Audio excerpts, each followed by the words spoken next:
পাচার হওয়া অর্থ ফেরাতে বিভিন্ন দেশের সঙ্গে চুক্তি করছে সরকার। উদ্ধারের পর ব্যয় হবে জনকল্যাণে। সংসদে প্রধানমন্ত্রী। ফ্যামিলি কার্ডে শক্তিশালী হবে অর্থনীতি। 64 জেলাতেই ছড়িয়েছে হাব। রোববার থেকে বেশি সংক্রমিত এলাকায় শুরু হচ্ছে বিশেষ টিকাদান কর্মসূচি। পাবে 6 মাস থেকে 10 বছরের শিশু। সব স্বাস্থ্যকর্মীর ছুটি বাতিল।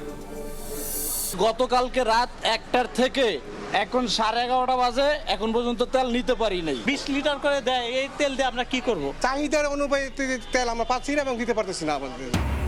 পাম্পে পাম্পে গাড়ির সারি। দীর্ঘ অপেক্ষায় ভোগান্তি। আটকে থাকা 6 বাংলাদেশি জাহাজকে হরমুজ পার হওয়ার অনুমতি। কাজাখস্তান থেকে 1 লাখ মেট্রিক টন তেল আমদানির প্রস্তাব। আমিরাতে ড্রোনের আঘাতে প্রাণ গেল আরও এক বাংলাদেশের। শর্ত ছাড়াই 2-3 সপ্তাহের মধ্যে যুদ্ধবন্ধে প্রস্তুত যুক্তরাষ্ট্র। পাল্টাপাল্টি হামলার সমাপ্তি চায় তেহরানও।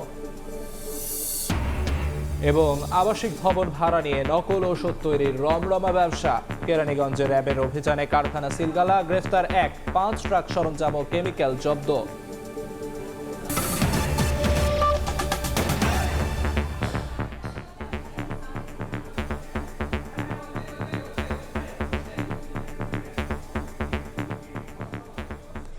সময় সংবাদের সঙ্গে আছি আমি আমিরুল ইসলাম আলিফ।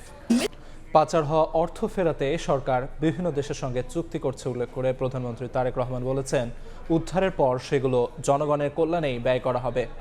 সংসদ অধিবেশনে প্রথমবার প্রশ্নোত্তর পর্বে সরকার প্রধান জানান, 3 মাসে আরও 30,000 পরিবারকে ফ্যামিলি কার্ড দেওয়া হবে। ফ্যামিলি কার্ডের কারণে মূল্যস্ফীতি বাড়বে না, বরং দেশের অর্থনীতি আরও শক্তিশালী হবে বলেও জানান প্রধানমন্ত্রী। বাংলাদেশের মানুষের কাছে আমরা যে প্রতিশ্রুতি দিয়েছি। বুধবার বিকেল 3:30টায় শুরু হয় সংসদের প্রথম অধিবেশনের 6ষ্ঠ দিনের বৈঠক। এদিন প্রথমবারের মতো সংসদ সদস্যদের বিভিন্ন প্রশ্নের জবাব দেন প্রধানমন্ত্রী তারেক রহমান। শুরুতেই হয় আধা ঘণ্টাব্যাপী প্রশ্নোত্তর পর্ব। বিএনপির সংসদ সদস্য তাহসিনা রুশদীর প্রশ্নের জবাবে প্রধানমন্ত্রী বলেন, নির্বাচনী অঙ্গীকার অনুযায়ী ফ্যামিলি কার্ড, কৃষক কার্ড সহ সকল কর্মসূচি শুরু করেছে সরকার। পহেলা বৈশাখে শুরু হবে কৃষক কার্ড। পাইলট প্রকল্পের আওতায় 10 জেলার 22,000 কৃষক পাবেন কার্ড। জাতীয়তাবাদী দলের প্রতি জনগণ যে সমর্থন দিয়েছে, যে ম্যান্ডেট দিয়েছে, তাতে পরিষ্কারভাবে প্রমাণিত হয় বাংলাদেশের মানুষ এই ফ্যামিলি কার্ড, কৃষক কার্ড সহ যে সকল পরিকল্পনা আপনাদের এই মহান জাতীয় সংসদে আপনার মাধ্যমে আমি উপস্থাপন করেছি, সেই সকল পরিকল্পনার প্রতি বাংলাদেশের মানুষের সমর্থন আছে। 26 অর্থ বছরে বাকি 3 মাসে আরও 30,000টি পরিবারকে এ কর্মসূচির আওতায় আনা হবে এবং আগামী 4 বছরের মধ্যে দেশব্যাপী 4 কোটি পরিবারের কাছে পর্যায়ক্রমিকভাবে আমাদের এই ফ্যামিলি কার্ড পৌঁছে দেবার পরিকল্পনা রয়েছে মাননীয় স্পিকার। বিরোধী দলীয় সংসদ সদস্য আখতার হোসেনের প্রশ্নের জবাবে প্রধানমন্ত্রী জানান, ফ্যামিলি বা কৃষক কার্ডে মূল্যস্ফীতি হবে না, বরং অর্থনীতিকে শক্তিশালী করবে। আমরা যেহেতু টাকা ছাপিয়ে দিচ্ছি না, কাজে মূল্যস্ফীতি হবে না, বরং আমরা মনে করি এই টাকাগুলো যখন মার্কেটে যাবে, যারা কৃষক কার্ড পাচ্ছেন সেই সকল কৃষক, যারা প্রান্তিক পর্যায়ে নারীরা যারা পাচ্ছেন টাকা, নিশ্চয়ই তারা সিঙ্গাপুর বা বিভিন্ন দেশে টাকা পাচার করবেন না। সেই টাকা লোকাল অর্থনীতিতেই তারা খরচ করবেন এবং একজন নারী স্বাভাবিকভাবে সেটি দিয়ে সেই টাকাটা লোকাল ইকোনমিকে শক্তিশালী করছে। তারকা চিহ্নিত প্রশ্নের জবাবে প্রধানমন্ত্রী জানান, বছরে গড়ে প্রায় 16 বিলিয়ন মার্কিন ডলার পাচার হয়েছে। পাচারকৃত অর্থ উদ্ধারে সংশ্লিষ্ট দেশগুলোর সঙ্গে কাজ করছে সরকার। টাকা ফেরত আনতে মালয়েশিয়া, হংকং ও সংযুক্ত আরব আমিরাতের সঙ্গে হয়েছে চুক্তি। আরও 7 দেশের সঙ্গে চুক্তি প্রক্রিয়াধীন। পাচারকৃত এই অর্থ একাধিক দেশে স্থানান্তরিত হয় অভিযোগ থাকায় তা উদ্ধারে সংশ্লিষ্ট দেশগুলোর সাথে মাননীয় স্পিকার এরই ভিতরে তথ্য বিনিময়, সম্পদ শনাক্তকরণ এবং পারস্পরিক আইন সহায়তা জোরদার করা হচ্ছে। মাননীয় স্পিকার, এই লক্ষ্যে পারস্পরিক আইন সহায়তা চুক্তি বা মাল্টিপল লিগ্যাল অ্যাসিস্ট্যান্ট ট্রিটি সম্পাদন এবং মিউচুয়াল লিগ্যাল অ্যাসিস্ট্যান্ট সম্পাদন এবং মিউচুয়াল লিগ্যাল অ্যাসিস্ট্যান্ট রিকোয়েস্টের বিনিময় প্রক্রিয়ার জন্য পররাষ্ট্র মন্ত্রণালয় সংশ্লিষ্ট সকল মন্ত্রণালয় এবং সংস্থার সাথে সরকার নিবিড়ভাবে কাজ করছে। 3টি দেশের মালয়েশিয়া, হংকং এবং সংযুক্ত আরব আমিরাতের সাথে চুক্তি স্বাক্ষরের বিষয়ে সম্মতি প্রদান করা হয়েছে। অপর 7টি দেশের সাথেও চুক্তি স্বাক্ষরের বিষয়টি মাননীয় স্পিকার প্রক্রিয়াধীন আছে। আমরা চেষ্টা করছি, আমাদের এন্ড থেকে আমরা চেষ্টা করছি এটাকে যত দ্রুত সম্পন্ন করা সম্ভব হয়। জনগণের অর্থ ফিরিয়ে আনতে সরকার বদ্ধপরিকর জানিয়ে পাচারকারীদের শাস্তি নিশ্চিতে পদক্ষেপ নেওয়ার কথা জানান প্রধানমন্ত্রী। হাসান ওয়ালি, সময় সংবাদ, ঢাকা। সংবিধান সংশোধনে শিগগিরই কমিটি গঠন করা হবে বলে জানিয়েছেন চিফ হুইপ নুরুল ইসলাম। সরকারি ও বিরোধী দলের সদস্যদের নিয়ে গঠিত হবে কমিটি। তবে বিরোধী দলের অভিযোগ, সংবিধান সংশোধন কমিটির নামে জুলাই সনদ পুরোপুরি বাস্তবায়ন করতে চায় না সরকার। পুরোহিত অনুযায়ী যেভাবে ভ্যাটিকান সিটি চলে, ত্রয়োদশ জাতীয় সংসদের প্রথম অধিবেশনের শুরু থেকেই জুলাই সনদ বাস্তবায়ন ইস্যুতে চলছে কথার লড়াই। সংবিধান সংশোধন ইস্যুতে সংসদে বিতর্ক করেছেন সরকার ও বিরোধী দলের আইন প্রণেতারা। আমরা সম্মান করতে চাই, করতে হবে। বুধবার জাতীয় সংসদে জুলাই সনদ বাস্তবায়ন ও সংবিধান ইস্যুতে সরকারের তীব্র সমালোচনা করেন বিরোধী সংসদ সদস্যরা। তাদের অভিযোগ, রাজনৈতিক সমঝোতা থেকে সরে গিয়ে জুলাই সনদ পুরোপুরি বাস্তবায়ন না করার পথে হাঁটছে বিএনপি। আজকে স্পিকার কথা দিয়েছেন, আমাদের বিরোধী দলের নেতা কথা বলবেন, তার কিছু ব্যাপারে তাকে মিসকোট করা হয়েছে, যেটা আমরা বলেছে কেউ যে আমরা সংবিধান সংশোধন পরিষদে রাজি হয়েছে। এই কথা আমরা রাজি হইনি। আমরা চাই সংস্কার কমিটি। সুতরাং সংশোধন কমিটি এই মুহূর্তে আমরা এটা নিয়ে অংশগ্রহণ করার কোনো প্রশ্নই আসে না। যেহেতু আপনি যে মৌলিক সংস্কারের বিষয়গুলো বলা হচ্ছে সেগুলো ঢুকাতে পারছেন না, তার মানে ইন এফেক্ট প্রকারান্তরে আপনারা জুলাই সনদ বাস্তবায়ন করবেন না, সেদিকে যাচ্ছেন। রাজনৈতিক সমঝোতা থেকে বিএনপি দূরে সরে এসেছে এবং এই রাজনৈতিক সমঝোতা থেকে দূরে সরে আসা বাংলাদেশের রাজনৈতিক যে কালচার, তাতে একটা বড় ধরনের আঘাত। এদিকে সংসদ কমিটির তৃতীয় বৈঠক শেষে সরকার দলীয় চিফ হুইপ নুরুল ইসলাম মনি জানান, সংবিধান সংশোধনে সরকার আন্তরিক। শিগগিরই সবাইকে নিয়ে একটি কমিটি গঠন করা হবে। অত্যন্ত সদিচ্ছা আছে যে সংবিধান সংশোধন করতে হবে, আমাদের অনেক কিছুই করতে হবে। কাজে সেই সংবিধান সংশোধন করার জন্য একটা কমিটি হবে। সেটা হলো আমরা সকল দলের রিপ্রেজেন্টেটিভ রাখতে চাই। তারপরে আনুপাতিক হারে যার বিরোধী দলের রিপ্রেজেন্টেটিভ যারা থাকে, স্বতন্ত্রের মধ্য থেকে আমরা একজনকে রাখতে চাই। রেখে সকলের মতামতকে নিয়ে সংবিধান সংশোধনের জন্য একটা কমিটি আমরা অচিরেই করব। চিফ হুইপ আরও জানান, সংসদে সাউন্ড সিস্টেম নিয়ে সৃষ্ট জটিলতা তদন্তে গঠিত কমিটিকে প্রতিবেদন জমা দিতে 5 এপ্রিল পর্যন্ত সময় দেওয়া হয়েছে। যৌক্তিক জায়গায় পৌঁছতে পারবো। মুরসালিন হক জুনায়েদ, সময় সংবাদ, ঢাকা। 64 জেলাতেই ছড়িয়েছে হাম, হাসপাতালে বাড়ছে ভিড়। আক্রান্তের 80 ভাগেরই বয়স 9 মাসের কম। এই অবস্থায় টিকা নিতে বয়সসীমা 3 মাস কমিয়ে 6 মাস করেছে সরকার। বেশি সংক্রমিত এলাকায় রোববার থেকে শুরু হচ্ছে বিশেষ টিকাদান কর্মসূচি। দুপুরে সচিবালয়ে ব্রিফিংয়ে স্বাস্থ্যমন্ত্রী আরও জানান, হামে মৃত্যু কমাতে হাসপাতালে পর্যাপ্ত ভেন্টিলেটর প্রস্তুত রয়েছে। জ্বর, ডায়রিয়া নিয়ে সাতক্ষীরা থেকে রাজধানীর শিশু হাসপাতালে এসেছিল ছোট্ট ওমর ফারুক। চিকিৎসায় সুস্থ হলেও নতুন করে ধরা পড়ে হাম। বয়সের বাধ্যবাধকতায় পায়নি টিকাও। শ্যামলীর শিশু হাসপাতালে হাম ওয়ার্ডে ভর্তি অধিকাংশ রোগীর বয়সই 9 মাসের নিচে। অনেকে বয়সসীমা পার করলেও নানা অজুহাতে মেলেনি টিকা। আক্রান্ত হচ্ছে টিকা নেয়া শিশুরাও। এতে শঙ্কিত অভিভাবকরা। জ্বর এগুলো সব ভালো হওয়ার পরে রেস্টে উঠছে, পরে হাম হয়েছে। গায়ে জ্বর হামগুলো দেখা দিছে, এই কারণে 9 মাসের টিকাটা দিতে পারি না। 9 মাসে 15 মাসের টিকা দেওয়ার পরও আমরা খুব দুশ্চিন্তায় আছি যে বাচ্চাদের এরকম কেন হচ্ছে। চলতি বছর শিশু হাসপাতালে হামে আক্রান্ত হয়ে ভর্তি হয়েছে 138 শিশু। বর্তমানে চিকিৎসাধীন 36 জন। হামের প্রাদুর্ভাব ছড়িয়ে পড়া কমাতে এখনও যেসব শিশু আক্রান্ত হয়নি তাদের বিষয়েও বিশেষ সতর্কতার পরামর্শ দিচ্ছেন চিকিৎসকরা। বলছেন, করোনাকালে যেসব স্বাস্থ্যবিধি মেনে চলা হয়েছে জোর দিতে হবে সেসবেও। মৌসুম পরিবর্তনের এই সময়ে সামান্য জ্বর হলেও দ্রুত চিকিৎসকের শরণাপন্ন হওয়ার পরামর্শ তাদের। এই অবস্থায় রোববার থেকে শুরু হচ্ছে হামের বিশেষ টিকাদান কর্মসূচি। সচিবালয়ে সংবাদ সম্মেলনে স্বাস্থ্যমন্ত্রী জানান, প্রাথমিকভাবে বেশি সংক্রমিত এলাকায় চলবে এ কার্যক্রম। টিকা পাবে 6 মাস থেকে 10 বছরের শিশুরা। 6 মাস থেকে 10 বছর পর্যন্ত বয়স গ্রুপটাকে আমরা কভার করব। রবিবার থেকে আমরা ফিল্ড লেভেলে ভ্যাকসিন পুশ করা ইনশাল্লাহ শুরু করব। শুরু করার জন্য কালকে এবং পরশুদিন 2 দিন আমরা ম্যাটেরিয়াল সাপ্লাই দেব প্রত্যেকটা উপজেলায়। হাম মোকাবেলায় দেশে পর্যাপ্ত ভেন্টিলেটর প্রস্তুত রয়েছে জানিয়ে স্বাস্থ্যমন্ত্রী বলেন, প্রস্তুত করা হয়েছে প্রয়োজনীয় সংখ্যক শয্যাও। এছাড়া সারা দেশে টিকা কার্যক্রম সম্পন্ন করতে স্বাস্থ্যকর্মীদের সব ছুটিও বাতিল করা হয়েছে।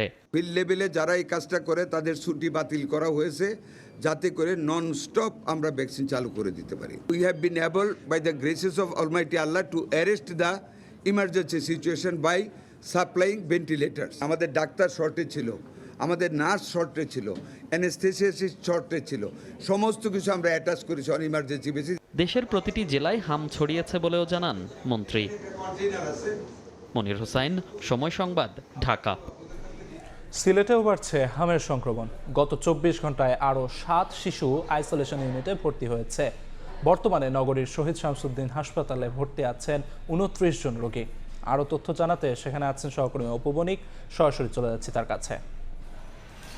দেখুন, সারা দেশের নিয়ে সিলেটেও কিন্তু যে হামের যে সংক্রমণটি রয়েছে সেই হামের সংক্রমণ নিয়েই কিন্তু গত কয়েকদিন ধরে আমরা লক্ষ্য করছিলাম Sylhet MAG Osmani medical college হাসপাতালটিতে রোগীরা এসে ভিড় করছেন, এবং যেহেতু এই রোগগুলো আসলে পর্যালোচনা করছেন সেখানকার ডাক্তাররা, তো সেই সুবাদে যখন কিছুটা হলেও এখানকার ব্যস্ততা বেড়ে গিয়েছে, তখনই গেল 26 তারিখ থেকে কিন্তু সিলেটের শহীদ শামসুদ্দিন যে সদর হাসপাতালটি রয়েছে সেই হাসপাতালটিতেও কিন্তু বিশেষ আইসোলেশন ইউনিট তৈরি করা হয়েছে। এবং আমরা লক্ষ্য করেছি এখানে যে 4 নম্বর যে ওয়ার্ডটি রয়েছে সেখানে কিন্তু একটি ইউনিট 20 শয্যা বিশিষ্ট একটি ইউনিট রয়েছে। সেই ইউনিটে কিন্তু এখানে রোগীরা চিকিৎসাধীন রয়েছেন, এবং এখানকার যিনি আবাসিক কর্মকর্তা যিনি রয়েছেন মিজানুর রহমান, তার সাথে আমরা কথা বলেছিলাম। তিনি আমাদেরকে যেটি জানিয়েছেন, গত 24 ঘন্টার হিসাব যদি বলি, এই সংক্রমণে আক্রান্ত হয়ে এখানে এসে আইসোলেশন ইউনিটে ভর্তি আছেন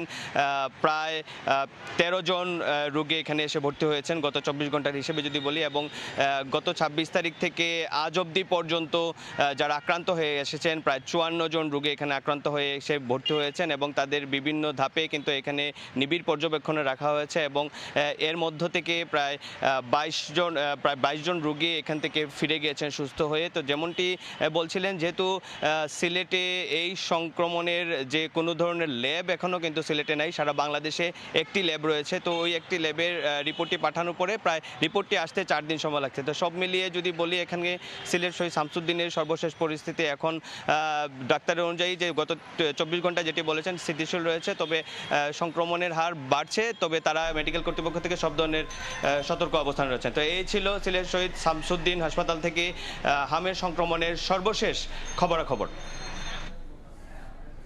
সিলেট থেকে হাম সংক্রমণের সবশেষ খবরাখবর জানাচ্ছিলেন সহকর্মী অপু বণিক। জ্বালানি সংকট কাটছেই না। তেলের জন্য আজও পাম্পে পাম্পে গাড়ির দীর্ঘ সারি। সরবরাহ স্বাভাবিক রয়েছে। সরকারের এমন আশ্বাসের পরও রাজধানীর বেশিরভাগ ফিলিং স্টেশনে চাহিদা মতো তেল না পাওয়ার অভিযোগ গ্রাহকদের। আর সংকট মোকাবিলায় কঠোর নজরদারিতে জ্বালানি তেল বিক্রি হচ্ছে বিভিন্ন জেলায়। লম্বা লাইনে দীর্ঘ অপেক্ষা। কয়েক সপ্তাহ ধরেই এমন ভোগান্তির মধ্য দিয়েই জ্বালানি কিনতে হচ্ছে রাজধানীর মোটরসাইকেল ও প্রাইভেট কার চালকদের।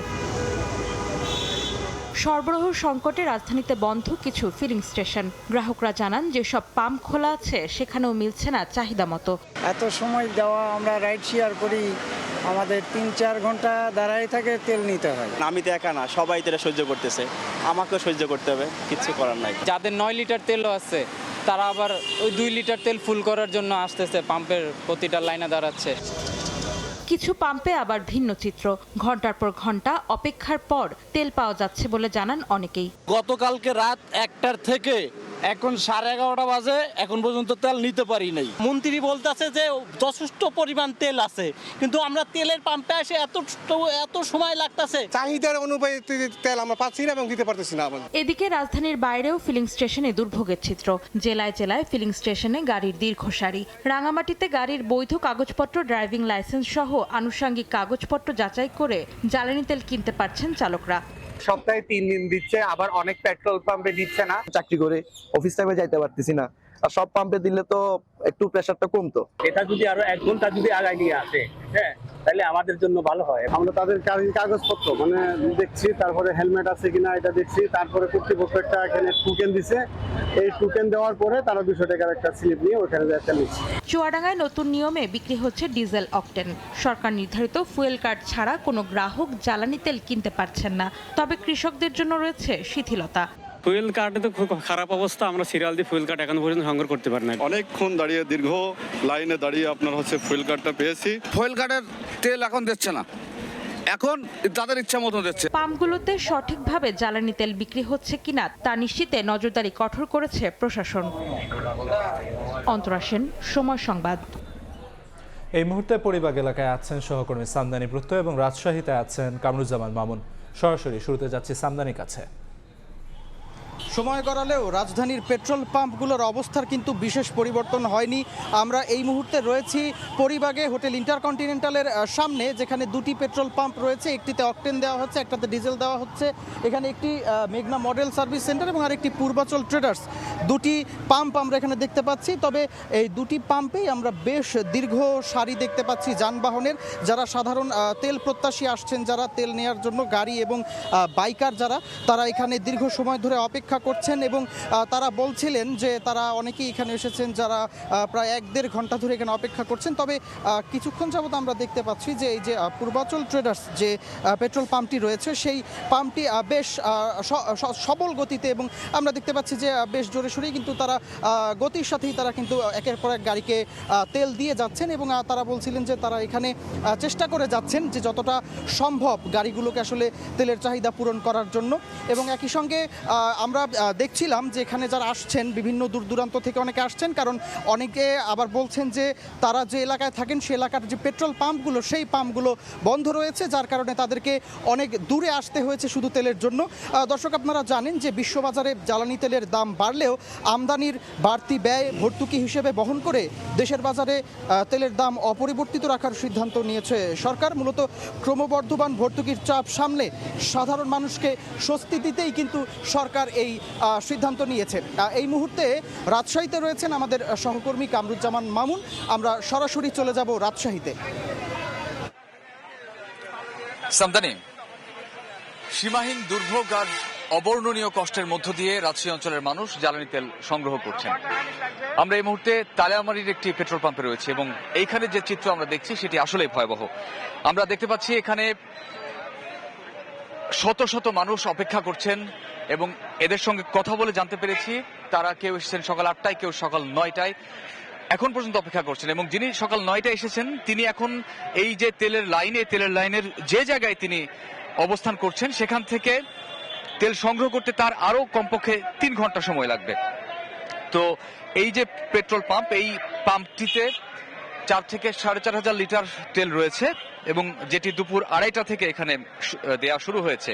এবং যে কোনো ধরনের বিশৃঙ্খল পরিস্থিতি এড়াতে এখানে পুলিশ মোতায়েন রয়েছে নির্বাহী ম্যাজিস্ট্রেটও। বলে রাখি যে শহরে যে 4টি পেট্রোল পাম্পে আজ জ্বালানি দেওয়া হচ্ছে, এই 4টির অবস্থা কিন্তু একই রকম, অর্থাৎ প্রত্যেকটি পাম্পেই শত শত মানুষের উপস্থিতি। আমরা এখন যে জায়গাটিতে দাঁড়িয়ে রয়েছি সেখান থেকে প্রায় 1/2 কিলোমিটারেরও বেশি জায়গা জুড়ে এই লাইন কিন্তু চলে গেছে এবং অধিকাংশ এখানে মোটরসাইকেল আর যে প্রাইভেট কারগুলো রয়েছে সেই গাড়িগুলোতে 1000 টাকার তেল দেওয়া হচ্ছে, আর মোটরসাইকেল সর্বোচ্চ 500 টাকার তেল এখান থেকে নিতে পারবেন। তো আমরা আরো যে কয়েকটি পেট্রোল পাম্প রয়েছে সেগুলো ঘুরেও দেখেছি, সেখান থেকে খবর নিয়ে দেখেছি, সেগুলোর অবস্থা একই রকম। মাঝে মধ্যে এখানে কিছুটা বিশৃঙ্খল পরিস্থিতি তৈরি হয়ে যাচ্ছে, যেহেতু অনেকে অনেক লম্বা সময় ধরে অপেক্ষা করছেন, অনেকে মেজাজ ধরে রাখতে পারছেন না। পুলিশ এবং আইন শৃঙ্খলা বাহিনীর সদস্যরা সেটি আসলে সামাল দিচ্ছেন। এবং এই পেট্রোল পাম্পে আসলে কয়টা পর্যন্ত তেল দেওয়া হবে এই তথ্যটা জানিয়ে রাখতে চাই। তারা বলছেন যে যতক্ষণ পর্যন্ত এখানে মানুষ উপস্থিত থাকবেন, তেল গ্রহীতারা এখানে থাকবেন, ততক্ষণ পর্যন্ত তারা আসলে তেল এখান থেকে দিবেন। তো রাজশাহীর তালাইমারি থেকে জ্বালানি তেল সরবরাহের শেষ খবর আমার কাছে ছিল এতটুকুই। রাজশাহী থেকে সহকর্মী কামরুজ্জামান মামুন। এবং এর আগে রাজধানীর পরিবাগ থেকে সামদানি প্রত্যয় জানাচ্ছিলেন জ্বালানি সংকটের সবশেষ খবরাখবর। আটকে থাকা 6টি বাংলাদেশি জাহাজকে হরমুজ প্রণালী অতিক্রম করার অনুমতি দিয়েছে ইরানের নিরাপত্তা কাউন্সিল। গুলশানে ইরানের দূতাবাসে সংবাদ সম্মেলনে এই কথা জানান দেশটির রাষ্ট্রদূত জলিল রহিমি জাহানাবাদী। এদিকে কাজাখস্তান থেকে বাংলাদেশ 1 লাখ মেট্রিক টন জ্বালানি সরবরাহের প্রস্তাব পেয়েছে বলে জানিয়েছেন যুগ্ম জ্বালানি সচিব। মধ্যপ্রাচ্যে যুদ্ধ পরিস্থিতিতে হরমুজ প্রণালী কেন্দ্রিক জটিলতায় জ্বালানি তেলের সংকট বিশ্বের প্রতিটি দেশকেই শঙ্কায় ফেলেছে। বুধবার সকালে রাজধানীতে সংবাদ সম্মেলন করেন ইরানের রাষ্ট্রদূত জলিল রহিমি জাহানাবাদী। যুক্তরাষ্ট্র ইসরায়েলকে দায়ী করে ইরানের উপর যুদ্ধ চাপিয়ে দেওয়া হয়েছে উল্লেখ করে তিনি বলেন, এই সংঘাত শুধু ইরানের নয়, পুরো মুসলিম বিশ্বের বিরুদ্ধে। প্রতিরক্ষামূলক যুদ্ধে ইরান নিজেকে রক্ষা করতে সক্ষম হয়েছে দাবি করে রাষ্ট্রদূত বলেন, ইউরেনিয়াম ইস্যুতে যুক্তরাষ্ট্র ব্যর্থ হয়ে পারস্য উপসাগর ছেড়ে পিছু হটেছে। মার্কিন প্রেসিডেন্ট ডোনাল্ড ট্রাম্পের কঠোর সমালোচনা করে জলিল রহিমি জাহানাবাদী বলেন, নিজেদের শতবার বিজয় ঘোষণা দিল বাস্তবতা ভিন্ন। আমেরিকার প্রেসিডেন্ট এই পর্যন্ত 112-এরও বেশি বিজয়ী হিসাবে নিজেকে ঘোষণা করছে। আমেরিকার সাথে আমাদের কোনো ধরনের আলোচনা হয় নাই। আমরা আমেরিকার এই 15 দফা প্রস্তাবের ব্যাপারে কোনো ধরনের উত্তর আমরা দিইনি। তাদের বিপদের সময় তারা যুদ্ধ বন্ধের কথা বলবে আর আমাদের মেনে নিতে হবে, এটা হতে পারে না। রাষ্ট্রদূত জানান, হরমুজ প্রণালীতে বাংলাদেশের 6টি জাহাজের চলাচলের ছাড়পত্র দিয়েছে ইরানের নিরাপত্তা কাউন্সিল। এই 6টা জাহাজের কথা আমাদেরকে জানানো হয়েছে। আমরা তেহরান এটা জানিয়েছি। ইরানের জাতীয় নিরাপত্তা কাউন্সিল সেটার অনুমোদন দিয়েছে। অবৈধভাবে জাতিসংঘের সনদের লঙ্ঘন করে আরেকটা দেশের উপরে আগ্রাসন চালিয়েছে। অন্য দেশগুলো জাতিসংঘ সনদ অনুযায়ী এই আগ্রাসনের নিন্দা করুন। অত্যন্ত দুঃখের বিষয় যে জাতিসংঘ পরাশক্তিগুলোর, শক্তিশালী দেশগুলোর হাতিয়ারে পরিণত হয়েছে। এদিকে যুগ্ম জ্বালানি সচিব জানান, কাজাখস্তান থেকে 1 লাখ মেট্রিক টন জ্বালানি তেল সরবরাহের প্রস্তাব পেয়েছে বাংলাদেশ। প্রতি ব্যারেলে ডিজেল $76 সরবরাহ করতে পারবে দেশটি। আমরা $76 প্রস্তাব পেয়েছি, সত্য কথা। এখন আমরা যদি সস্তায় পাই আমাদের তো কোনো অসুবিধা নেই। তো ফলে যদি কেউ সাপ্লাই দিতে পারে আমরা সেটা অ্যাকসেপ্ট করব। মধ্যপ্রাচ্য সংকটে বিভিন্ন দেশ থেকে জ্বালানি তেল সংগ্রহের উৎস খোঁজার চেষ্টা অব্যাহত রয়েছে বলেও জানায় জ্বালানি বিভাগ। শাতিলা শারমিন, সময় সংবাদ, ঢাকা। কোনো ধরনের সমঝোতা ছাড়াই আগামী 2-3 সপ্তাহের মধ্যে ইরানের বিরুদ্ধে যুদ্ধ বন্ধে প্রস্তুত রয়েছে যুক্তরাষ্ট্র। এমনটাই জানিয়েছেন মার্কিন প্রেসিডেন্ট ডোনাল্ড ট্রাম্প। তবে বিরতি নয়, যুদ্ধ সমাপ্তি চায় তেহরান। ট্রাম্প প্রশাসনের সঙ্গে যোগাযোগ হলেও যুদ্ধবিরতির বিষয়ে কোনো সমঝোতা হয়নি বলে জানান ইরানি পররাষ্ট্রমন্ত্রী আব্বাস আরাগচি। এদিকে সংযুক্ত আরব আমিরাতে বিধ্বস্ত ড্রোনের আঘাতে এক বাংলাদেশি নিহত হয়েছেন। মধ্যপ্রাচ্য সংঘাতে রাজনৈতিক দ্বন্দ্বের বলি হচ্ছে নিরীহ সাধারণ মানুষ। সংযুক্ত আরব আমিরাতের ফুজাইরা অঞ্চলে ইরানের ড্রোন প্রতিরোধের সময় ছিটকে পড়া ধ্বংসাবশেষে নিহত হয়েছেন এক বাংলাদেশি নাগরিক। একই সময়ে কুয়েত আন্তর্জাতিক বিমানবন্দরে জ্বালানি ট্যাঙ্ক লক্ষ্য করে ড্রোন হামলায় বড় ধরনের আগুনের ঘটনা ঘটেছে। ইরানের রাষ্ট্রীয় বার্তা সংস্থা IRNA জানিয়েছে, তেহরানের তৌফিক দারু ফার্মাসিউটিক্যাল কাঁচামাল উৎপাদন কেন্দ্রে হামলা চালায় তেল আবিব। ইরানের স্বাস্থ্য মন্ত্রণালয় জানায়, হামলাটি দেশের চিকিৎসা সরবরাহ ব্যবস্থায় বড় আঘাত। পররাষ্ট্র মন্ত্রণালয় একে যুদ্ধাপরাধ বলে অভিহিত করেছে। ইরান যুদ্ধবিরতিতে আগ্রহী নয়, বরং যুদ্ধ সম্পূর্ণভাবে বন্ধ করতে চায় বলে সাফ জানিয়ে দিয়েছেন পররাষ্ট্রমন্ত্রী আব্বাস আরাগচি। এদিকে ইরানের প্রেসিডেন্ট মাসুদ পেজেশকিয়ান জানিয়েছে, পুনরাবৃত্তি রোধের নিশ্চয়তা পেলেই কেবল ইরান যুদ্ধ বন্ধ করবে। ইরানের বিরুদ্ধে যুদ্ধ খুব দ্রুত শেষ হবে বলে মার্কিন গণমাধ্যম নিউ ইয়র্ক পোস্টকে জানিয়েছেন যুক্তরাষ্ট্রের প্রেসিডেন্ট ডোনাল্ড ট্রাম্প। তিনি দাবি করেন, মার্কিন বাহিনী ইরানের সক্ষমতা শেষ করে দিয়েছে, তাই এই অঞ্চলে তাদের আর বেশি দিন থাকার প্রয়োজন হবে না। ইসরায়েলি প্রধানমন্ত্রী বিনিয়ামিন নেতানিয়াহু বলেছেন, এখনও ইসরায়েলের ড্রোন ও ক্ষেপণাস্ত্র নিক্ষেপ করার সক্ষমতা ইরানের রয়েছে, তবে তা ইসরায়েলের অস্তিত্বের জন্য হুমকি নয় বলে দাবি তার। ইরানের আঞ্চলিক মিত্ররা আর ইসরায়েলের জন্য অস্তিত্ব রক্ষার হুমকি নয় বলেও জানান তিনি। সাদিয়া তাসনিম, সময় সংবাদ। সিরাজগঞ্জের সলঙ্গা ও রায়গঞ্জে অবৈধভাবে মজুত করা বিপুল পরিমাণ ডিজেল উদ্ধার করেছে পুলিশ। বিস্তারিত জানাতে সরাসরি যুক্ত হচ্ছেন সহকর্মী রিঙ্কু কুন্ডু। সিরাজগঞ্জের 2টি স্থানে পৃথক অভিযানে সিরাজগঞ্জের যে রায়গঞ্জ এবং সলঙ্গায় জেলা পুলিশের অভিযান চলছে এবং সেই অভিযানে বিপুল পরিমাণ অবৈধভাবে মজুত করা ডিজেল উদ্ধার করেছে এবং আমরা আছি সেই অভিযানে এবং আমরা এখন আছি সিরাজগঞ্জের সলঙ্গার একটি মহাসড়কের পাশে একটি অবৈধভাবে গড়ে ওঠা একটি মজুত যে ডিপোর পেট্রোল পাম্পের মতো একটি জায়গা, সেখানে তারা অবৈধভাবে মজুত করেছে এবং জেলা পুলিশের সেই অভিযান চলছে। আমরা দেখতে পাচ্ছি জেলা পুলিশের কর্মকর্তা এখানে এসেছেন। আমরা যদি একটু দেখি যে ভিতরে ভিতরে বিপুল পরিমাণ কিন্তু আসলে ডিজেল উদ্ধার করেছে। এর আগে সিরাজগঞ্জের সলঙ্গার চড়িয়া এলাকায় নামক স্থানে সেখানে অভিযান চালিয়েছে। সেখানে যে মিনি পাম্পের মতো একটি জায়গা এবং অবৈধভাবে সেই মজুত করা অবস্থায় প্রায় 1100 লিটার ডিজেল কিন্তু আসলে উদ্ধার করেছে এবং আমরা সেটি দেখছি। এবং এই যে জায়গাটি ছোট্ট একটি ঝুপড়ি ঘরের মধ্যে কিন্তু আসলে পানির যে ট্যাঙ্ক রয়েছে, আপনারা দেখতে পাচ্ছেন যে পানির ট্যাঙ্কে যে অবৈধভাবে কিন্তু আসলে মজুত করেছে এই জায়গার, এবং এখানে কিন্তু একজনকে আটক করা হয়েছে। এবং আমরা দেখতে পাচ্ছি বিশাল একটি পানির ট্যাঙ্কি, সেই ট্যাঙ্কির মধ্যেই কিন্তু আসলে তেল আসলে মজুত করা হয়েছে এবং এখান থেকে কিন্তু আসলে একজনকে আটক করা হয়েছে এবং একটি মেশিনের মাধ্যমে এখান থেকে কিন্তু আসলে অবৈধভাবে তেল আসলে বিক্রি করতে আমরা সেটি আসলে জানতে পেরেছি। এবং আমরা যদি দেখি যে বিশাল আকৃতির কিন্তু আসলে দুটি পানির ট্যাঙ্কি রয়েছে, সেই ট্যাঙ্কিতে কিন্তু আসলে অবৈধভাবে এই তেলগুলো আসলে মজুত করেছে এবং পুলিশের কর্মকর্তা এখানে উপস্থিত আছে এবং সেটি আমরা দেখছিলাম। এবং আমরা যদি দেখাই যে এই যে ট্যাঙ্কি ভর্তি কিন্তু আসলে ডিজেল তেল রয়েছে এবং এই জ্বালানি তেলগুলো কিন্তু অবৈধভাবে আসলে মজুত করা হয়েছে। এবং এই যে আমরা দেখতে পাচ্ছি যে এই যে ট্যাঙ্কির ভিতরে কিন্তু আসলে অবৈধভাবে যে মজুত করা তেল সেগুলো কিন্তু রয়েছে এবং এটি অভিযানে কিন্তু আসলে আটক হয়েছে এখান থেকে একজন। এবং পাশাপাশি এখানে আরেকটি কিন্তু আসলে ট্যাঙ্ক রয়েছে, সেটি আমরা আসলে দেখতে পাচ্ছি। এছাড়াও কিন্তু সিরাজগঞ্জের যেটি সলঙ্গায় মিনি পাম্প, অবৈধভাবে গড়ে ওঠা মিনি পাম্পে কিন্তু আসলে অভিযান চালিয়েছে, সেখানে কিন্তু প্রায় 1100 লিটার তেল উদ্ধার করেছে এবং সেখান থেকে একজনকে আটক করা হয়েছে। আমরা একটু কথা বলতে চাই, যিনি এখানে অভিযানে নেতৃত্ব দিচ্ছেন জেলা পুলিশের কর্মকর্তা এখানে উপস্থিত রয়েছেন। যে আমরা একটু যদি বলতেন যে আজকে তো পৃথক দুটি জায়গায় অভিযান রয়েছে, কি পরিমাণ তেল আপনারা উদ্ধার করতে পেরেছেন, জব্দ করতে পেরেছেন? ধন্যবাদ আমাদের জেলা পুলিশ সুপার জনাব মোহাম্মদ সাইফুল ইসলাম শান্তু স্যারের নির্দেশনায় আমরা এই যে অবৈধ তেল মজুতকারী তাদের বিরুদ্ধে জেলা পুলিশের অভিযান চলমান আছে। এরই ধারাবাহিকতা আজকে দুইটা ভিন্ন স্থান থেকে আমরা সলঙ্গায় এবং রায়গঞ্জে এখানে দুইটা ভিন্ন স্থান থেকে আমরা প্রায় 2100 লিটার তেল জব্দ করতে সক্ষম হয়েছে। জি, আপনি শুনছিলেন জেলা পুলিশের কর্মকর্তারা বলছিলেন যে পৃথক দুইটি জায়গায় অভিযান চলা আছে এবং এই অভিযানে 2100 লিটার অবৈধভাবে মজুত করা তেল জব্দ করেছে এবং এই অভিযান আগামী কয়েকদিন কিন্তু আসলে অভিযান অব্যাহত থাকবে বলেছেন জেলা পুলিশের কর্মকর্তা। তো এই ছিল সিরাজগঞ্জ থেকে আমার কাছে তেল উদ্ধারের সবশেষ খবর। সরাসরি যুক্ত ছিলাম সিরাজগঞ্জে।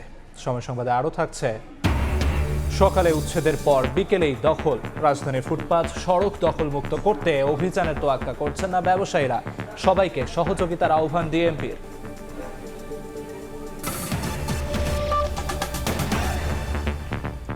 রাজনৈতিক প্রভাব খাটিয়ে খাল, বিল, নদী দখল ঠেকাতে কঠোর ব্যবস্থা নেওয়ার নির্দেশ দিয়েছেন প্রধানমন্ত্রী তারেক রহমান। সচিবালয়ে খাল খনন কর্মসূচি ও পানি সম্পদ ব্যবস্থাপনা নিয়ে বৈঠকে এ নির্দেশ দেন তিনি। পরে ব্রিফিংয়ে পানি সম্পদ মন্ত্রী শহীদউদ্দিন চৌধুরী অ্যানি জানান, তিস্তা মহাপরিকল্পনা বাস্তবায়ন ও ভারতের সঙ্গে গঙ্গার পানি বন্টন চুক্তি নবায়ন নিয়ে কাজ করছে কারিগরি কমিটি। নির্বাচনী প্রতিশ্রুতি অনুযায়ী সারা দেশে খাল খনন কর্মসূচিকে বিশেষ গুরুত্ব দিচ্ছে বর্তমান সরকার। এরই অংশ হিসেবে গত 16 মার্চ দিনাজপুরে কর্মসূচির উদ্বোধন করেন প্রধানমন্ত্রী তারেক রহমান। বুধবার সচিবালয়ে খাল খনন কর্মসূচি বাস্তবায়ন ও পানি সম্পদ ব্যবস্থাপনা নিয়ে বৈঠক করেন প্রধানমন্ত্রী। এতে মন্ত্রী, প্রতিমন্ত্রী, বিশেষজ্ঞ সহ সংশ্লিষ্ট মন্ত্রণালয়ের ঊর্ধ্বতন কর্মকর্তারা উপস্থিত ছিলেন। বৈঠক শেষে মন্ত্রী জানান, চলতি মাসেই ফেনী এবং ঝিনাইদহে আরও 2টি খাল খনন কর্মসূচির উদ্বোধন করবেন সরকার প্রধান। তিস্তা মহাপরিকল্পনা বাস্তবায়ন ও ফারাক্কা চুক্তি নিয়ে কারিগরি কমিটি কাজ করছে বলেও জানান শহীদউদ্দিন চৌধুরী অ্যানি। এটা টেকনিক্যাল পর্যায়ে কারিগরি এক্সপার্ট যারা আছেন তারা কিভাবে কাজ করবেন, তারা তাদের কাজ করছে। 20,000 কিলোমিটার খাল খনন কর্মসূচি যখন আমরা সমাপ্ত করতে যাব, তাহলে বুঝতেই হবে যে এখানে অনেকগুলো প্রতিবন্ধকতা আছে। বিভিন্ন শিল্পে ও কলকারখানার বর্জ্য আবর্জনা এখানে স্তূপ হয়ে আসছে। অনেক জায়গায় কেউ দোকান, কেউ বাড়িঘর অনেক জায়গায় নির্মাণ করেছেন। এগুলোকে আমাদের অবমুক্ত করতে হবে এবং সেই জন্য আমরা কঠিন পদক্ষেপ হাতে নিয়েছি। এই এপ্রিল মাসেই মাননীয় প্রধানমন্ত্রী ফেনী এবং ঝিনাইদহ 2টা জেলায় তিনি সরাসরি গিয়ে উদ্বোধন করবেন। এর পাশাপাশি আমাদের মাননীয় মন্ত্রী মহোদয় এবং প্রতিমন্ত্রী মহোদয়রাও বিভিন্ন জেলায় তাদের কাজ ওনারা লুক আফটার করছেন। এদিকে রাজনৈতিক প্রভাব খাটিয়ে কোনোভাবেই যেন নদী খাল দখল না হয় এ বিষয়েও প্রধানমন্ত্রীর কঠোর নির্দেশনার কথা জানান পানি সম্পদ প্রতিমন্ত্রী। বিগত দিনের মতো যেন আর খাল, নদী, জলাশয় কেউ যেন দখল করে আবার যেন ভরাট করতে না পারে, এইটার জন্য আজকে মাননীয় প্রধানমন্ত্রী আমাদেরকে স্টেটমেন্ট দিলেন, আমাদেরকে নির্দেশনা দিলেন। আমরা মাননীয় মন্ত্রী সহ আমরা সেগুলো ধারণ করলাম এবং আমাদের মন্ত্রণালয় থেকে 600 জেলা প্রশাসক এবং আমাদের পানি সম্পদ মন্ত্রণালয় যারা কর্মকর্তা তাদেরকে দিয়ে আমরা মনিটরিং সেল করব, যার মধ্যে দিয়ে শক্ত হাতে আমরা এটা নিয়ন্ত্রণ করব। 180 দিনের কর্মসূচির আওতায় 1200 কিলোমিটার খাল খননের উদ্যোগ বাস্তবায়নে সরকার কাজ করছে বলেও জানান তারা। প্রসূন আশিস, সময় সংবাদ, ঢাকা। চলতি বছরই নির্বাচন উপযোগী হচ্ছে স্থানীয় সরকারের 4653টি প্রতিষ্ঠান। দলীয় না নির্দলীয় প্রতীকে ভোট হবে এ বিষয়ে চূড়ান্ত সিদ্ধান্ত নেবে সংসদ। এরপরই নির্বাচন আয়োজন করবে ইসি। স্থানীয় সরকার প্রতিষ্ঠানের ভোট নির্দলীয় হলে সরকারের জন্য চ্যালেঞ্জ মোকাবেলা সহজ হবে বলে মনে করছেন রাজনৈতিক বিশ্লেষকরা। কাউসারা চৌধুরী কুমুর রিপোর্ট। দায়িত্ব নেওয়ার পরপরই 2024 সালে সিটি কর্পোরেশন, জেলা পরিষদ, উপজেলা পরিষদ ও পৌরসভার নির্বাচিত সভা ভেঙে দেয় অন্তর্বর্তী সরকার। তবে ইউনিয়ন পরিষদ ভেঙে না দিলেও আত্মগোপনে চলে যান ক্ষমতাচ্যুত আওয়ামী লীগের চেয়ারম্যানরা। তাই নির্বাচিত নেতৃত্ব শূন্য রয়েছে বেশিরভাগ স্থানীয় সরকার প্রতিষ্ঠান। ইসির তথ্য অনুযায়ী 4581টি ইউনিয়ন পরিষদের মধ্যে এবছর নির্বাচন উপযোগী হবে 3755টি। আগামী বছর হবে আরও 349। এছাড়া ভেঙে দেয়া 330টি পৌরসভা, 495টি উপজেলা, 12টি সিটি কর্পোরেশন ও 61টি জেলা পরিষদের নির্বাচন হতে পারে এখনই। নিরপেক্ষ করবেন, স্বচ্ছ করবেন। ইসি বলছে চলতি বছর ও আগামী বছরের মধ্যে হয়ে যাবে বেশিরভাগ নির্বাচন। আমরা কমিশন পরীক্ষা নিরীক্ষা করে উপযুক্ততা বিবেচনা করে তারপরে আপনার সংশ্লিষ্ট আইন কানুনের উপর ভিত্তি করে আমরা সিদ্ধান্ত নিব। ইচ্ছা করলে আমরা অল্প সময়ের ভিতরেই সব নির্বাচন করতে পারব, সেই সক্ষমতা নির্বাচন কমিশনের রয়েছে। স্থানীয় সরকার নির্বাচনে দলীয় প্রতীকের ব্যবহার বাদ দিয়ে অধ্যাদেশ জারি করেছিল ডক্টর ইউনূস সরকার। ক্ষমতাসীন দল বলছে এ বিষয়ে চূড়ান্ত সিদ্ধান্ত হবে সংসদে। তবে সহিংসতা কমাতে নির্দলীয় প্রতীকে ভোটের পক্ষে বিশ্লেষকদের অনেকে। দলীয় প্রতীকে হলে হবে কি, তাদের যে গ্রুপিং, এই গ্রুপিংটা মাথাচাড়া দিয়ে উঠবে এবং দলের ভিতরে, বিশেষ করে বড় রাজনৈতিক দলের ভিতরে সহিংসতা হওয়ার সম্ভাবনা বেশি থাকবে। দলের বাইরে যে সে তো এই সিগন্যাল পাচ্ছে না, সুতরাং সে আবার ইন্ডিপেন্ডেন্ট দাঁড়াবে, তখন দেখা যাচ্ছে তাদের নিজস্ব লাইনের কর্মী সমর্থকের মধ্যে আবার এক ধরনের সহিংসতা, দ্বন্দ্ব, কনফ্লিক্ট হতে পারে। দলীয় প্রতীকের বাইরে নির্বাচন হয় তাহলে সবাই কিন্তু এই আপনার এই যে ফ্যামিলি কার্ড যারা যোগ্য তাদেরকে দেওয়ার ক্ষেত্রে আমার কাছে মনে হয় যে অনেকটাই এটা বেটার হবে। নির্দলীয় হলে যারা স্থানীয় সরকার থেকে সেবাটা নেয় তাদের মধ্যে একটা ইকুয়াল অ্যাক্সেস থাকে আর কি। সেবার মান অবশ্যই রক্ষা করা সম্ভব নির্দলীয়ভাবে, সেখানে সরকারের সদিচ্ছা থাকলেই হয়। দলীয় প্রতীকে ভোট না হলে যোগ্য প্রার্থীরা জনপ্রতিনিধি হওয়ার সুযোগ পাবেন না বলেও মনে করেন বিশ্লেষকরা। যোগ্য প্রার্থীরা, অভিজ্ঞ প্রার্থীরা নির্বাচিত হতে পারবে। কাউসারা চৌধুরী কুমু, সময় সংবাদ, ঢাকা। 11 দলীয় ঐক্যের কলেবর বাড়াতে আগ্রহী জামায়াত। এক্ষেত্রে সংস্কার ইস্যুতে কাছাকাছি থাকা পুরনো মিত্রদের সঙ্গে যোগাযোগ করা হচ্ছে বলে জানিয়েছেন দলের শীর্ষ নেতারা। জুলাইয়ের চেতনা বাস্তবায়নে সংসদের পাশাপাশি রাজপথ থেকে সরকারকে চাপে রাখতে এই উদ্যোগ বলে জানান তারা। বিস্তারিত শফিক মুন্সির প্রতিবেদনে। ঐক্যমত্য কমিশনের সংস্কার প্রশ্নে কাছাকাছি থাকা দলগুলো বিভিন্ন দাবিতে রাজপথেও কাছাকাছি আসা শুরু করে জাতীয় নির্বাচনের আগে আগে। প্রথমে 5, তারপর 8, এরপর 12 দলের সমঝোতা ঐক্য তৈরি হয়। শেষমেশ এই ঐক্যের বাইরে চলে যায় একটি দল, ইসলামী আন্দোলন বাংলাদেশ। নির্বাচনে অংশ নেয় নিজেদের মতো করে। 77 আসন নিয়ে সংসদে গেলেও 11 দলের দাবি, জুলাই অভ্যুত্থানের চেতনা বাস্তবায়ন প্রশ্নে বেগ পেতে হচ্ছে তাদের। তাই সংসদের বাইরে সোচ্চার থাকতে জোটের কলেবর বাড়াতে আগ্রহী ঐক্যের অন্যতম প্রধান অংশীদার বাংলাদেশ জামায়াত ইসলামী। ফেসিবাদী আমলে প্রশাসক ছিল। এক্ষেত্রে দলছুট হওয়া জোটসঙ্গীদের কাছে টানতে আগ্রহী দলটি। ইতোমধ্যে সৌজন্যমূলক কিছু উদ্যোগের কথা জানান জামায়াত নেতারা। এই জাতীয় নির্বাচন ত্রয়োদশ উপলক্ষে আমরা হয়তো বা অনেকটা সংবদ্ধ হয়েছিলাম, পরে কিছুটা বিচ্ছিতি ঘটল। এর অর্থ এটা নয় এই দলগুলির সাথে আমাদের যোগাযোগ সম্পর্ক একেবারে কাটছাট হয়ে গেছে। আমাদের যে ইফতার মাহফিল হলো সেখানে সরমনাইকে আমরা দাওয়াত দিয়েছি, জমিয়তে ওলামা ইসলামকে দিয়েছি। তা আমরা তো সরমনাইকে বাদ দিই নেই, জমিয়তকেও বাদ দিই নেই, আমরা সবাইকে নিয়ে চলতে চাই। সংস্কার যতদিন বাস্তবায়ন না হবে ততদিন কিন্তু আমাদের লড়াই সংসদের ভিতরেও থাকবে, আমরা রাজপথেও করব। এই লড়াই আমরা থামাবো না এবং আমরা আশা করি জুলাই সনদ বা সংস্কার বাস্তবায়নের জন্য আরও অনেক দলই আমাদের সাথে আসবে। তবে জোটের কলেবর বৃদ্ধির বিষয়ে চূড়ান্ত সিদ্ধান্ত 11 দলের শীর্ষ নেতারা নির্ধারণ করবে বলে মন্তব্য জামায়াত নেতাদের। এমনি অনেকে আমাদের সাথে যোগাযোগ করেছেন, আমরা বিরোধী দলের সাথে কাজ করতে চাই বা এই প্রক্রিয়ার সাথে আসতে চাই। এটা শীর্ষ নেতৃবৃন্দের পরামর্শের ভিত্তিতে এই ডিসিশনটা হবে। এটা এককভাবে হয়তো আমরা কোনো দল এই সিদ্ধান্ত নেব না। সামনে আমরা আশাবাদী হতে পারি, শুধু ইসলামপন্থী কেন, দেশটা তো সবার। গঠনমূলক রাজনীতি যারা করবে, দেশপ্রেম, ইসলাম এবং তার সাথে দেশের উন্নয়ন এবং গণতান্ত্রিক পদ্ধতিতে যারা এদেশের পরিবর্তন আনতে চান, আমরা সবাইকে নিয়ে কাজ করার জন্য ভবিষ্যৎ ভূমিকা রাখব। জুলাই প্রশ্নে সংসদের পাশাপাশি রাজপথেও বড় রাজনৈতিক মোর্চা গঠনের প্রক্রিয়া এটি বলে মন্তব্য জামায়াত নেতাদের। আপনি বলতে পারেন এটা রেওয়াজে আছে। শফিক মুন্সি, সময় সংবাদ, ঢাকা। দেখছেন সময় সংবাদ।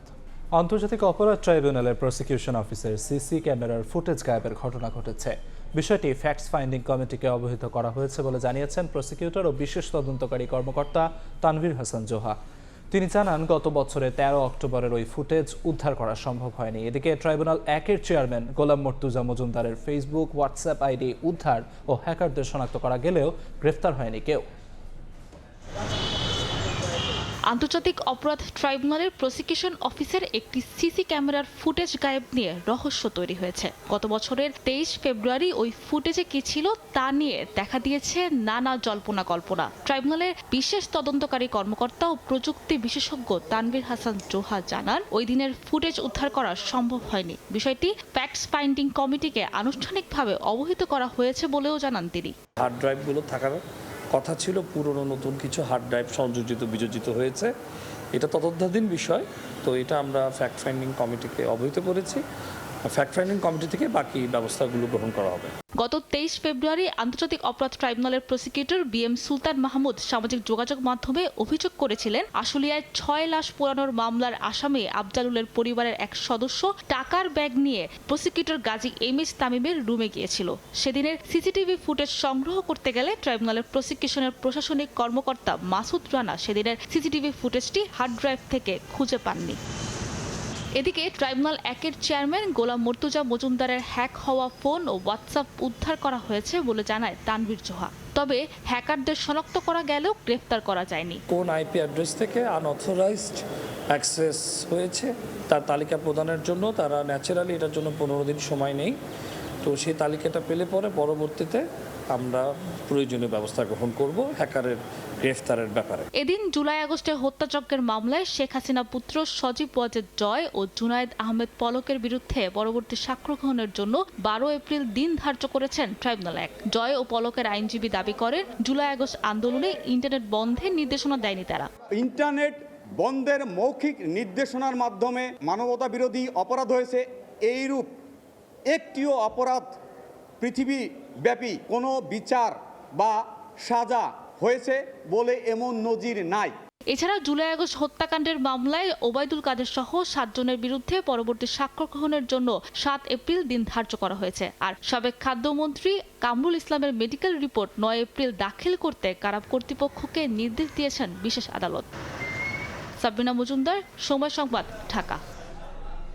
সকালে উচ্ছেদের পর বিকেলেই দখল হয়ে গেছে ডিএমপির অভিযানে দখলমুক্ত করা ফুটপাত, সড়ক। এই মুহূর্তে ফার্মগেটের ইন্দিরা রোডে আছেন রিপোর্টার এম আজিম, সরাসরি যাচ্ছি তার কাছে। সকালে যেই সড়কটিতে উচ্ছেদ অভিযান হয়েছে আমরা কিন্তু ঠিক সেখানেই রয়েছি। তবে এখানকার চিত্র কিন্তু বলছে যে এখানে যে কোনো অভিযান হয়েছিল তেমন কোনো ছাপ কিন্তু আমরা বিকেলেই আমরা দেখছি না। এখানে প্রতিটি ফুটপাত থেকে শুরু করে যে সড়কগুলোতে দোকান বসানো ছিল সেই সড়কগুলোতে কিন্তু ঠিকই দোকান রয়েছে এবং আগের মতোই বেচা কিনা চলছে। এবং উচ্ছেদ অভিযানের ফলে যে একটি চিত্র থাকার কথা সেটি এখানে দেখলে মনেই হবে না যে সকালে এখানে কোনো উচ্ছেদ অভিযান হয়েছিল।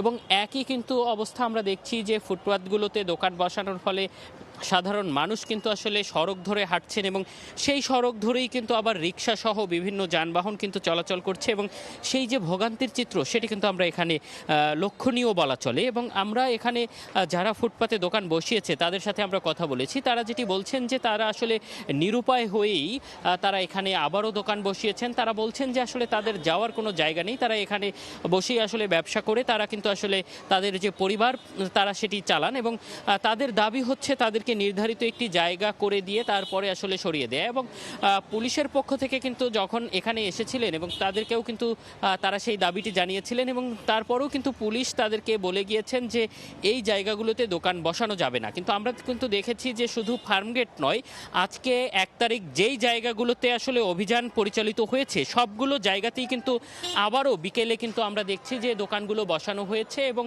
সব জায়গায় কিন্তু একই চিত্র। এক্ষেত্রে 5 তারিখ পর্যন্ত পুলিশের যে বিশেষ অভিযান চলার কথা সেটি আসলে কতটুকু বাস্তবায়ন হবে সেটি এখন দেখার বিষয়। তো এই ছিল আমার কাছে ইন্দিরা রোড থেকে ফুটপাত দখল উচ্ছেদ করার সবশেষ। রাজধানীর ফার্মগেটের ইন্দিরা রোড থেকে সবশেষ খবরাখবর জানাচ্ছিলেন সহকর্মী এম এ আজিম। আবাসিক ভবনে দেদারসে চলে মেশিন, তৈরি হয় নকল ওষুধ, অথচ জানা নেই ভবন মালিকের। ঢাকার কেরানীগঞ্জে র্যাবের অভিযানে ধরা পড়েছে এই কারবারে জড়িত কারখানার মালিক। এ সময় জব্দ করা হয় 5 ট্রাক নকল ওষুধ। গ্রেফতার যুবককে 2 লাখ টাকা জরিমানা ও 1 বছরের কারাদণ্ড দিয়েছেন ভ্রাম্যমাণ আদালত। বেকুলিলি মাল্টিভিটামিন এই সিরাপটি তৈরি করা হয় ভারতে, কিন্তু এই সিরাপটি তৈরি হচ্ছিল ঢাকার কেরানীগঞ্জের একটি বাসায়, যেই বাসায় এই বেকুলিলির মতো আরও অসংখ্য ওষুধ প্রতিদিন সাধারণ মানুষের চোখকে ফাঁকি দিয়ে তৈরি করা হচ্ছে। আর এই ওষুধগুলো এরপর ছড়িয়ে পড়ছে ঢাকার বিভিন্ন ফার্মেসিতে। সেখান থেকে সাধারণ মানুষ আসল ওষুধ মনে করেই এই নকল ওষুধগুলো প্রতিনিয়ত কিনে খাচ্ছেন। ঢাকার কেরানীগঞ্জের আটিবাজার এলাকা, 2 তলা এ ভবনের নিচতলা ভাড়া নিয়ে নকল ঔষধ তৈরির কারখানা চালাচ্ছিলেন সাইদ হোসেন নামের এক যুবক। বুধবার সকালে অভিযানে নামে র্যাবের একটি দল। জব্দ করা হয় 5 ট্রাক নকল ঔষধ তৈরির কাঁচামাল ও বিভিন্ন প্রসাধনী। এ সময় গ্রেপ্তার করা হয় কারখানা মালিককে। দিনে দুপুরে সবার চোখ ফাঁকি দিয়ে তৈরি করা হচ্ছিল বিভিন্ন ধরনের ঔষধ, যার অধিকাংশ ছিল শিশু ও নারীদের জন্য। কাঁচামালগুলো আসলে নকল। এই অবৈধ কাজের জন্য তাদেরকে মালিককে 1 বছরের কারাদণ্ড দেওয়া হয়েছে এবং 2 লক্ষ টাকা অর্থদণ্ড করা হয়েছে। ভবন মালিকের দাবি, সাবান তৈরির কথা বলে ভাড়া নিয়েছিল সাইদ। নকল ওষুধ তৈরির বিষয়ে কিছুই জানতেন না তিনি। জিজ্ঞেস করতাম আমি তোমাদের এখন দোকান গেট বন্ধ করা কাজ করো, কারণ আমি ওই যে ঠিক কেমিক্যাল যদি বাইরে হয় আপনি ভাড়া এটার জন্য বন্ধ করে রাখি। আমি দেখো জামাই আবার কিন্তু আমার কোনো ভেজালে ফালায় না। পাশেই আরও একটি কারখানা থেকে 1 ট্রাক নকল সাবান ও ডিটারজেন্ট পাউডার জব্দ করেছে র্যাব। বিএসটি এর অনুমোদন ছাড়া এখানে প্রচুর পরিমাণে আমরা সাবান পেয়েছি এবং ডিটারজেন্ট পেয়েছি। এখানে মালিক বা ম্যানেজার কাউকে পাওয়া যায়নি, ইভেন শ্রমিকদেরকেও পাওয়া যায়নি। তো আমরা এই মালামালগুলো জব্দ করে এগুলো ধ্বংস করে দিচ্ছি। আমরা এদেরকে খুঁজে বের করার চেষ্টা করছি এবং এদের বিরুদ্ধে আইনগত ব্যবস্থা নেওয়া হবে। দীর্ঘদিন ধরে নকল ঔষধ তৈরির মাধ্যমে মানুষ ঠকানো এসব প্রতারকের কঠোর শাস্তি চান স্থানীয়রা। নাইম হাসান, সময় সংবাদ, ঢাকা। ঈদুল আজহায় সড়ক ব্যবস্থাপনা ঢেলে সাজানো হবে বলে জানিয়েছেন সড়ক পরিবহন ও সেতু, রেল এবং নৌ পরিবহন মন্ত্রী শেখ রবিউল আলম। সকালে পূর্বাচলে বৃক্ষরোপণ কর্মসূচি উদ্বোধন শেষে তিনি আরও বলেন, ঈদুল ফিতরের চেয়ে ঈদুল আজহার যাত্রা আরও বেশি চ্যালেঞ্জিং হবে। এই সময় 1 কোটি কোরবানির পশু রাজধানীতে ঢুকবে। নতুন করে আরও একটি যমুনা সেতু করা যায় কিনা তা চিন্তা করা হচ্ছে বলেও জানান মন্ত্রী। দেশে পরীক্ষামূলকভাবে একটি ডেমো ট্রেন আনা হবে। ফলাফল ভালো না হলে প্রকল্প নেওয়া হবে না বলেও জানান রেলমন্ত্রী। আগামী কুরবানিতে আরও বড় চ্যালেঞ্জ সেটা হচ্ছে, এখন তো 1.5 কোটি মানুষ ঢাকা ছাড়লো, সেখানে 1.5 কোটি মানুষ ঢাকা ছাড়বে আর 1 কোটি কুরবানির পশু কাছাকাছি ঢাকায় আসবে, অর্থাৎ 2.5 কোটি যাত্রী ট্রাকে প্রচুর গরু বহন হবে আসবে। সেটা আরও বেশি চ্যালেঞ্জ, আমরা কাজ করছি। জ্বালানি তেলের সংকটে অনলাইন ক্লাস চালুর পরিকল্পনা করছে সরকার। অভিভাবকরা বলছেন, অনলাইনে পড়াশোনা হলেও স্থবির হয়ে পড়ে শিশুর মানসিক বিকাশ। করোনাকালের অভিজ্ঞতা তুলে ধরে শিক্ষাবিদ বলছেন, আবারও সেই পথে হাঁটলে বিপর্যয়ের মুখে পড়বে শিক্ষা ব্যবস্থা। শাহজাহান খানের তোলা ছবিতে রৌনক নিয়ন্ত্রণ প্রতিবেদন। স্কুলের খেলার মাঠে টিফিন টাইমে ক্ষুদে শিক্ষার্থীদের উচ্ছ্বাস। অনুষ্ঠানে ক্লাস বিরতিতে আনন্দে মেতে ওঠে কচিকাচারা। জ্বালানি তেলের সংকটে সপ্তাহে 3 দিন অনলাইনের ক্লাসের কথা ভাবছে শিক্ষা মন্ত্রণালয়। তবে শ্রেণীকক্ষে বন্ধুদের সঙ্গে ক্লাস করার সুযোগ হাতছাড়া করতে রাজি নয় শিক্ষার্থীরা। আমাদের অফলাইনে টিচার আমাকে যে পরিমাণ সময় বা আমাকে যে পরিমাণ গুরুত্ব সহকারে পড়াতে পারে, আমি মনে করি না অনলাইনে এটা পড়াতে পারে। অনেকেই আছে যারা অনলাইনে ক্লাস করতে বসে কিন্তু অনলাইনে ক্লাস করে না, তারা অন্যান্য ট্যাব ওপেন করে অন্যান্য কাজ করে। আমরা যে অফলাইনে ক্লাস করি, টিচাররা যেভাবে আমাদেরকে অ্যাটেনশন দেয় বা আমাদেরকে জিনিস বুঝাতে পারবে, ওটা আবার অনলাইনে আমরা হয় বুঝতে পারবো না, হয় টিচাররা বুঝাতে পারবে না। আমরা শুধু শিক্ষাক্ষেত্রে না দেখে আমরা বিভিন্ন সেক্টরগুলোও দেখতে পারি, অন্য যেমন বিভিন্ন এখনও অনেক কলকারখানা আছে। শিক্ষা প্রতিষ্ঠান বন্ধ বা অনলাইনে ক্লাস দেওয়ার পক্ষে নই, কারণ এখনও আমাদের দেশে অনেক প্রত্যন্ত অঞ্চল আছে যেখানে ইন্টারনেট সেবা বা অনলাইন ক্লাসের ফ্যাসিলিটিস ওইভাবে যে পৌঁছায় নাই। করোনা অতিমারির সময় দেশে অনলাইনে ক্লাসের সূচনা। অভিভাবকরা বলছেন তখন ক্লাস হয়েছে ঠিকই, কিন্তু মানসিক বিকাশ বাধাগ্রস্ত হয়েছে শিশুদের। রমজান গেল বা বাংলাদেশের যে পলিটিক্যাল ভিউ গেল, নির্বাচন হলো, তাতে অনেক বাচ্চাই দেখা গেলো বাসায় ঠিকমতো পড়তে পারে নাই। ডিফিকাল্টিস ফেস করতে হবে, অনেকের মোবাইল নাই, অনেকের ট্যাব নাই। জ্বালানি সংকটের কারণে আমার মনে হয় না এটা বন্ধ রাখাটা উচিত হবে, কারণ একটা বাচ্চা ওই স্কুলে আসে শুধুমাত্র খেলাধুলা এবং বাচ্চাদের বন্ধুদের সঙ্গে খেলাধুলা করার জন্য স্কুলে আসে। জ্বালানি সংকটের দোহাই দিয়ে অনলাইন ক্লাসে ফিরে না গিয়ে দিনের আলোর সর্বোচ্চ ব্যবহারের পরামর্শ এই শিক্ষাবিদের। বাচ্চাদের যে হ্যান্ডস অন অ্যাক্টিভিটি এবং আপনি যে এই মানে চৌকর 21st সেঞ্চুরির দক্ষতা যে কথাগুলো বলছেন, এগুলো কোনো কিছুই তার হবে না। সরকার অবশ্যই এটা এইভাবে নেওয়া উচিত, স্কুলের সময়টাকে আমরা আগায় নিয়ে আসি, আমরা দিনের আলোটাকে সর্বোচ্চ ব্যবহার করি এবং স্কুলের যে অবকাঠামোগুলো আছে সেই অবকাঠামোর মধ্যে আমরা মনে করি যে এই অবকাঠামো বিদ্যুৎগুলো খুব বেশি খরচ করে না। করোনাকালের অভিজ্ঞতা তুলে ধরে আরও বলেন, অনলাইন ক্লাসের ক্ষেত্রে শহর ও গ্রামের শিক্ষার্থীদের বৈষম্য দূর করার বিকল্প নেই। করোনাকালীন অভিজ্ঞতাটা আমাদের খুব ভালো না, আমরা সেখানে যেতে চাই না। আমাদের যে লার্নিং গ্যাপ হয়েছে সেটা সেখান থেকে শুরু হয়েছে এবং সেটা এখনও ওই লেগাসিটা আমরা বহন করে যাচ্ছি। একান্তভাবে করতে হয়, তাহলে সরকার আগে এনশিওর করুক যে আমার প্রত্যেক ঘরে ওয়াইফাই আছে, প্রত্যেক বাচ্চার কাছে স্মার্টফোন আছে, ট্যাব আছে। অভিভাবক শিক্ষাবিদরা বলছেন, হুটহাট কোনো সিদ্ধান্তই ভালো ফল বয়ে আনে না। রৌনক নিয়ন্তা, সময় সংবাদ, ঢাকা। সময় সংবাদে আরও থাকছে, সন্ধ্যায় এশিয়ান কাপ অভিযান শুরু বাংলাদেশ অনূর্ধ্ব 20 নারী ফুটবল দলের। থাইল্যান্ডের বিপক্ষে ইতিবাচক পারফরমেন্স রান বাটলার, জয়ের বিকল্প ভাবছে না আফইদারা।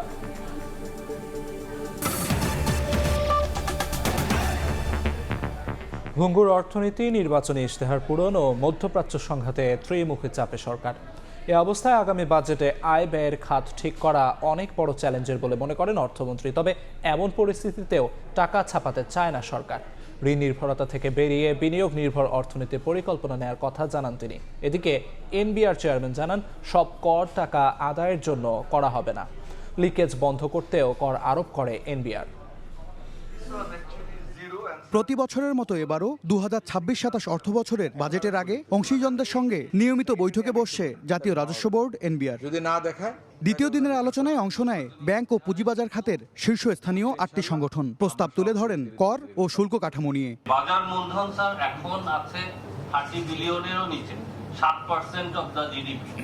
এটাকে আগামী 5 বছরে 2030 সালে আমরা $200 বিলিয়ন, মানে 25% অফ দ্য জিডিপিতে নিয়ে যেতে চাই। এক বছরে বা বিশেষ একটা এসআর উপরে যদি দেওয়া হয়, তাহলে আমরা হয়তো একটা বড় প্রভিশন সংরক্ষণ করতে পারি।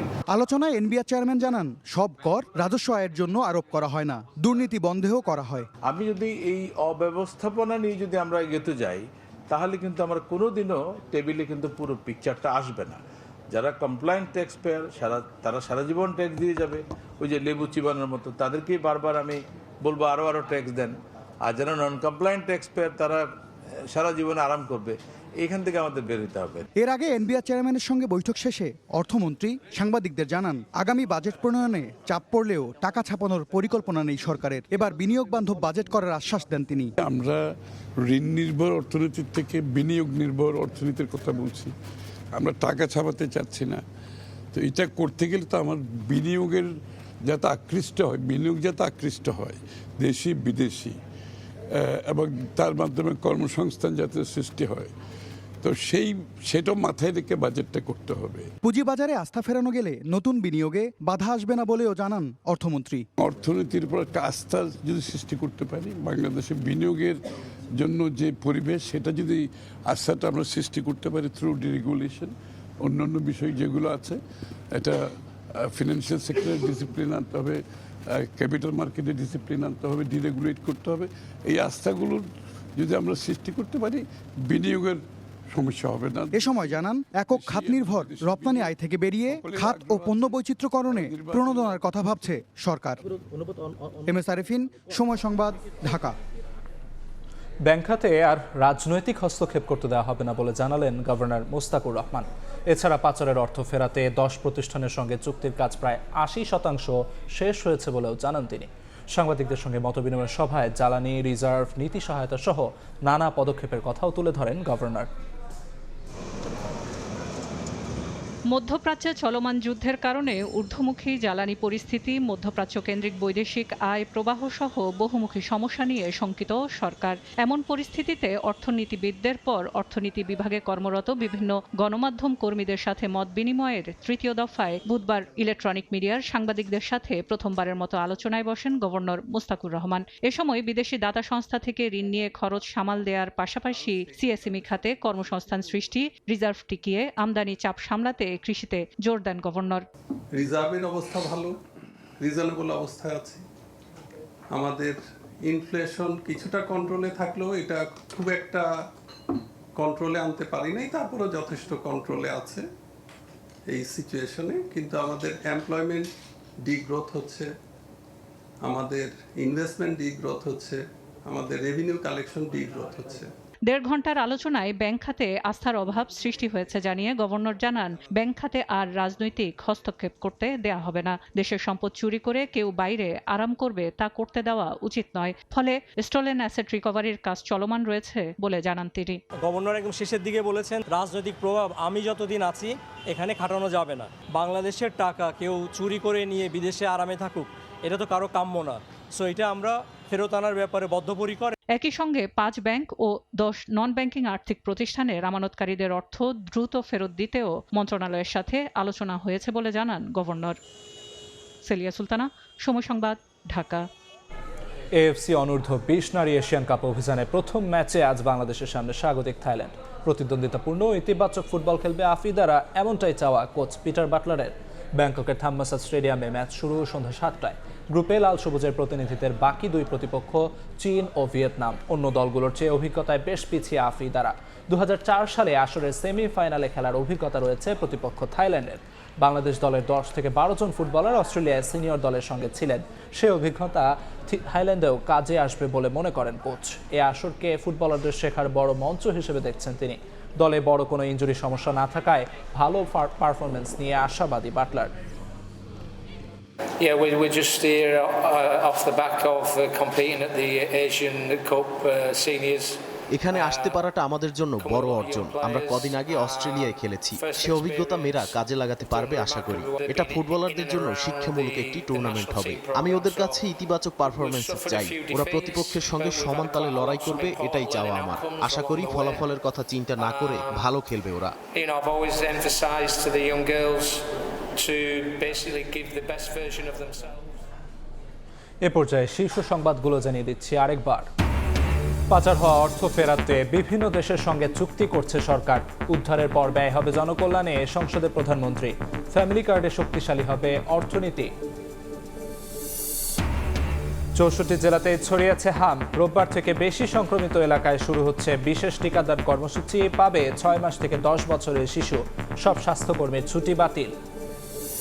গতকালকে রাত 1টার থেকে এখন 11:30 বাজে, এখন পর্যন্ত তেল নিতে পারি নাই। 20 লিটার করে দেয়, এই তেল দিয়ে আমরা কি করব? চাহিদার অনুযায়ী তেল আমরা পাচ্ছি না এবং দিতে পারতেছি না আমাদের। পাম্পে পাম্পে গাড়ির সারি, দীর্ঘ অপেক্ষায় ভোগান্তি। আটকে থাকা 6 বাংলাদেশি জাহাজকে হরমুজ পার হওয়ার অনুমতি। কাজাখস্তান থেকে 1 লাখ মেট্রিক টন তেল আমদানির প্রস্তাব।